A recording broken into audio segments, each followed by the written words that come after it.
Eto mga boss, minsan lang ito mangyari sa NBA game. Trae Young na-eject kahit hindi pa nagkakaroon ng debut game dito nga para sa Washington Wizards. Ano nga bang ginawa dyan ni Trae Young at bakit siya na-eject dito nga sa game? At ito, Luka Doncic inasar eto ngang si Rui Hachimura tapos nga ang palpak na pregame ritual nila dito nga ng Los Angeles Lakers.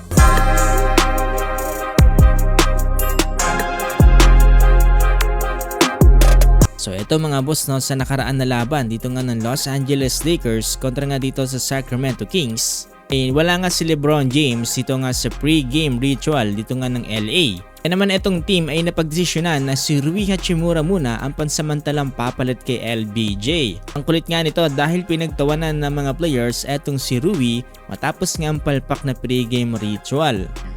Routine today, and I literally said no to everybody, but they all pointed at me. I don't know. where did it go so wrong?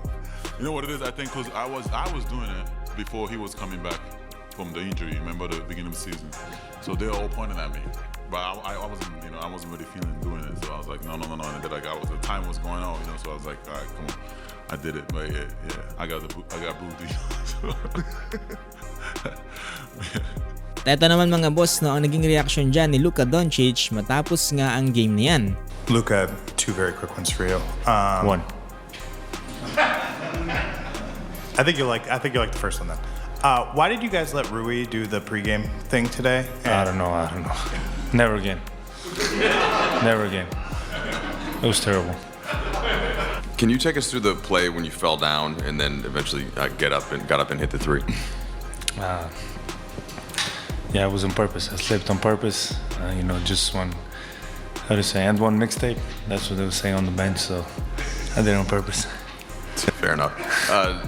Tingin ko mga boss no, parang si Bronny pa lang ata yung nakita ko na kopyang-kopya sa ginagawa dyan ni LeBron James. At ito mga boss, isa pa nakakatawa dahil during sa game ng Houston Rockets kontra nga dito sa Washington Wizards, under 3-minute mark dito nga sa third quarter, makikita natin na nagkaroon ng tulakan at banggaan at itong sila Tari Eason at itong sila Jameer Watkins na nagresulta mga boss no, sa hindi pagkakaintindihan ng dalawa. Yung pa nga magkagulo dyan mga boss no, pero buti nilang at naawat din naman kaagad sila dyan ng mga players at ng mga staff. Pero during sa komosyon na yan, etong si Trae Young ay mapapansin natin sa gilid na may sinasabi nga dito sa referee. E naman kahit hindi pa naglalaro ng isang game etong si Trae Young para sa Washington Wizards ay na-eject nga siya dito sa game.